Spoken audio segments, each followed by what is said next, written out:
বলো তো এটা কি? আমি জানি তোমরা আমি না বললে বলতে পারবে না। আজকে হচ্ছে গ্রহণ লাগবে, 9:57 থেকে মনে হয় গ্রহণ লাগবে। কি বলো তো এটা? এটা হচ্ছে নুন। তো এক প্যাকেট নুন কিনে এনেছি। আর এটা দেখো, একটা লোহার কড়াই নিয়েছি, কড়ার মধ্যে নুনগুলো দিয়ে দিয়েছি, দিয়ে একটা ঝাঁঝরি দিয়ে নাড়ছি। কেন বলো তো? নুনগুলো গরম করার জন্য। গরম করা হয়ে গেলে এর মধ্যে দিয়ে দেবো হচ্ছে বাদাম। বাদাম সাধারণত বালি দিয়েই ভাজা হয়, কিন্তু আজকে আমি নুন দিয়ে ভাজবো। আমার কাছে বালি নেই, ওই জন্য নুন এনেছি। আর এই আইডিয়াটা বেরিয়েছে আমার বরের মাথা থেকে। তো বরকে বলছিলাম একটু বালি এনে দেওয়ার জন্য, তো বর বলছিল যে নুন দিয়ে ভাজো না কেন, নুন দিয়েই তো ভাজা যায়। তো আমি বললাম নুন দিয়ে কিভাবে হবে, নুন তো গলে যাবে, মানে কড়ার মধ্যে গরম লাগলে। তো বলছে না, গলবে না, তুমি হচ্ছে নুন দিয়ে ভাজতে পারবে। তো ওই জন্য ঠিক আছে চলো ট্রাই করি। তাই জন্য এক প্যাকেট নুন এনে দেখো আমি বাদামগুলো ভাজছি। তো বেশ গরম গরম হচ্ছে, দেখা যাক কেমন হয়। আজকে আমি ফার্স্ট টাইম করছি।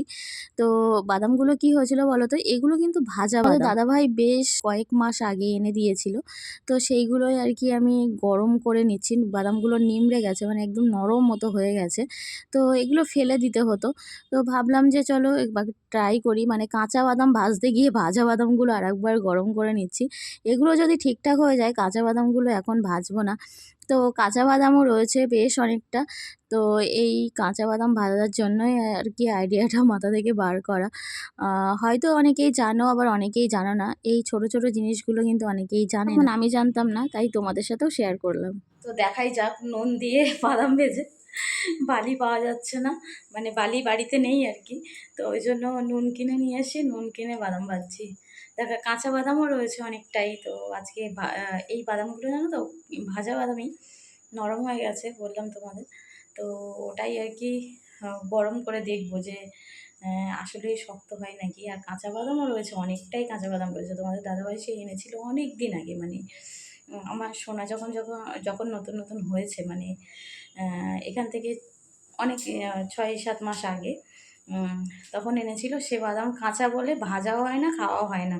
তো আজকে হচ্ছে নুনগুলো কিনে এনেছি, মানে নুনের প্যাকেটটা এনে বাদামগুলো ভাজছি। দেখা যাক কীরকম হয়। আর যদি ভালো হয় তাহলে ওইগুলোও ভাজবো। বাদাম ভাজা কিন্তু করে নিয়েছি। আর বাদাম ভাজা করার পর দেখো এই যে লোটে মাছ রান্না করব আজকেও। আবার লোটে মাছ যাচ্ছিল বাড়ির সামনে দিয়ে, তো ওই জন্য কিনেছিলাম সেই দুপুরবেলা, কিন্তু ফ্রিজে রেখেছিলাম, রান্না করার টাইম পাইনি। তো এই যে দেখো ডাল বসিয়েছি এদিকে। আর এই সন্ধেবেলা আমি এখন দুধ খাবো। তো ওই জন্য দুধটা গরম করে রেখে দিয়েছিলাম ঠান্ডা হওয়ার জন্য, কিন্তু এখনও ঠান্ডা হয়নি। তো যাই হোক, খিদেও পেয়ে গেছে খুব জোরসে।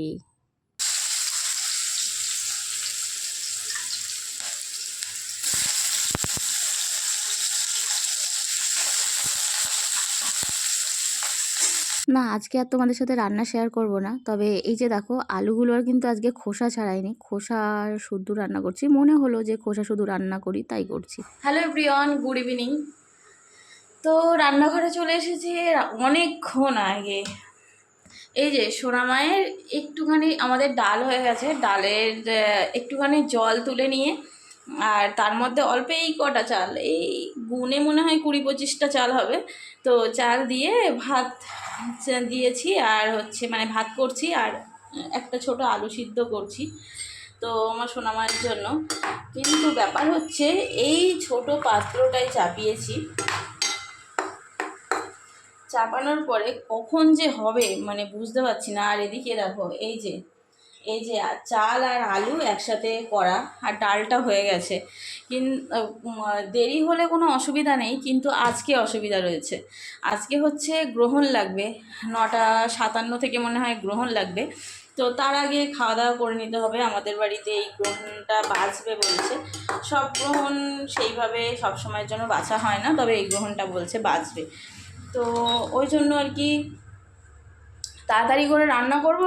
এদিকে মানে জোর দিলে উতলে পড়ে যাচ্ছে, এত ছোট পাত্রে বসিয়েছি। আর আর বেশি এই কম হলে তো দেরি হচ্ছে, মানে অনেকক্ষণ ধরে হয়ে চলেছে। এখন বাজে হচ্ছে 8:45।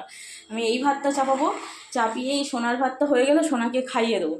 খাইয়ে দিয়ে এই ভাতটা হতে থাকবে। মা এই ভাতটা যদি খাওয়ানো হয়ে যায় এসে আমি উপর দেবো, নাহলে মা উপর দেবে, এই হলো অবস্থা। তো মানে সেই কখন আমি রান্নাঘরে এসেছি, কিন্তু এখনও পর্যন্ত আমি কাজ শেষ করতে পারলাম না, কি বলবো। আর ওর ভাতটা না একটু গলা গলা মতো না হলে না খুব অসুবিধা হয়। ওর তো মানে হাতে মেখে মেখে খাওয়াতে হয়, ও হচ্ছে মিক্সিতে দিলে ও খায় না, তো ওই জন্য হাতে মেখে মেখে খাওয়াতে হয়, একটু নরম নরম হলে সুবিধাই হয়, কিন্তু অনেক টাইম লেগে যাচ্ছে। দেখো